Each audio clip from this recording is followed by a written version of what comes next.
Bagi Anda yang sering menggunakan bahan bakar Pertalite, siap-siap, karena pemerintah akan mengatur konsumsi Pertalite. Pemerintah bersama dengan Pertamina tengah menyusun petunjuk teknis pengaturan dan diharapkan bisa rampung dalam 2 atau 3 bulan ke depan.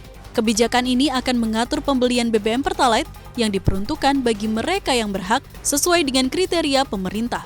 Kepala BPH Migas Erika Retnowati membenarkan pihaknya tengah menggodok aturan tersebut. Namun hingga saat ini belum ada penjabaran detail petunjuk teknis mengenai aturan tersebut. Aturan mengenai konsumsi Pertalite ini mendesak diperlukan. Pasalnya, ada gap yang cukup besar antara harga Pertalite dengan Pertamax sehingga memicu adanya migrasi pelanggan. Pertamina mencatat migrasi pembelian BBM dari Pertamax ke Pertalite mencapai 25%. Meski terjadi migrasi, Pertamina Patraniaga mencatat kuota BBM Pertalite masih aman dengan stok mencapai 17 hari. Harga Pertalite saat ini dibanderol Rp7.650 per liter, sedangkan harga Pertamax saat ini mencapai Rp12.500 per liter.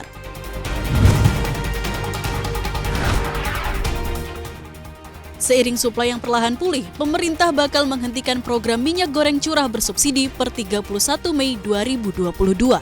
Sebelumnya, program ini merupakan pengadaan minyak goreng curah dan optimalisasi distribusi untuk kebutuhan masyarakat, usaha mikro dan usaha kecil dengan menggunakan dana dari Badan Pengelola Dana Perkebunan Kelapa Sawit atau BPDPKS.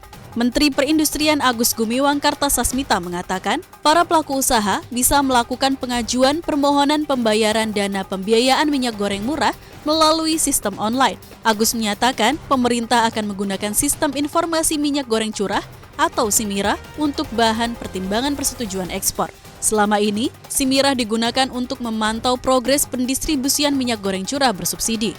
Dari data SIMIRA, penyaluran minyak goreng sejak awal 1 hingga 23 Mei mencapai 120.290 ton.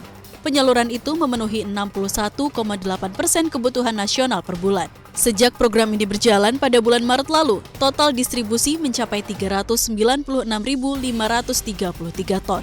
Sementara itu, Direktur Jenderal Industri Agro Kementerian Perindustrian Putu Juli Ardika menyatakan, produsen minyak goreng dapat memilih nilai realisasi penyaluran dalam negeri sebagai kuota ekspor atau mengklaim subsidi. Kementerian Keuangan mencatat utang negara pada April 2022 naik 7,85% secara tahunan. Dari sebelumnya Rp6.527 triliun menjadi Rp7.040 triliun. Meski demikian, utang negara pada April 2022 turun jika dibandingkan dengan posisi Maret 2022 yang sebesar Rp7.052 triliun. Kemenkeu menyatakan, utang pemerintah didominasi oleh instrumen surat berharga negara atau SBN yang mencapai 88,47% dari total utang akhir bulan lalu. Jika dirinci, utang dari penerbitan SBN Rp6.228 triliun yang terdiri dari SBN berdenominasi rupiah Rp4.993 dan berbentuk dolar Amerika Rp1.235 triliun. Kemudian utang yang berasal dari pinjaman dalam negeri Rp14,1 triliun dan luar negeri Rp797 triliun. Untuk pinjaman dari luar negeri terdiri dari utang bilateral Rp270 triliun, multilateral Rp484 triliun dan komersial bank Rp42 triliun.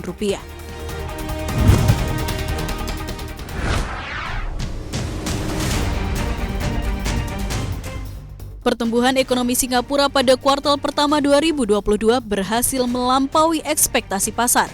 Ekonomi negeri Singa itu tumbuh 3,7% secara tahunan, sementara ekspektasi pasar memperkirakan ekonomi tumbuh 3,4%. Meskipun bila dibandingkan dengan kuartal sebelumnya terdapat tren penurunan, ekonomi Singapura masih solid meskipun sentimen negatif menghantui. Mulai dari melonjaknya harga komoditas dan krisis rantai pasokan seiring perang di Ukraina. Kementerian Perdagangan dan Industri Singapura menyatakan akan mempertahankan pertumbuhan ekonomi Singapura pada 2022 di kisaran 3 hingga 5%. Meski begitu, sektor manufaktur naik 7,1% secara tahunan atau tumbuh melambat dari kuartal keempat yang mampu tumbuh 15,5%. Kenaikan itu terutama didukung oleh barang elektronik, manufaktur umum, dan teknik presisi.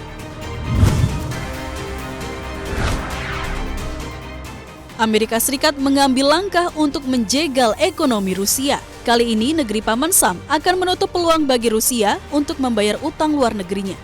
Langkah itu diambil agar Rusia semakin dekat dengan gagal bayar atau default. Departemen Keuangan Amerika mengatakan akan menghentikan segala kemungkinan pemegang obligasi Amerika Serikat menerima pembayaran. Saat ini, Rusia memiliki tanggungan untuk membayar 2 miliar dolar Amerika obligasi internasional yang jatuh tempo pada akhir tahun. Aturan yang baru hanya berlaku untuk orang-orang di Amerika Serikat. Langkah ini akan mempersulit Rusia untuk melakukan pembayaran di tempat lain, mengingat peran Bank Amerika di sistem keuangan global. Selain itu, Amerika juga melarang Rusia menggunakan Bank Amerika untuk mentransfer pembayaran. Bila terjadi, Rusia akan mengalami gagal bayar pertama dalam membayar utang pemerintah sejak 1998. Hal itu akan memicu kasus di pengadilan dan membuka Rusia untuk proses pemulihan dari kreditur. Sementara bagi Rusia, dampak apapun akan terasa dalam jangka panjang, sebagai bagian dari isolasi ekonomi negara yang lebih luas.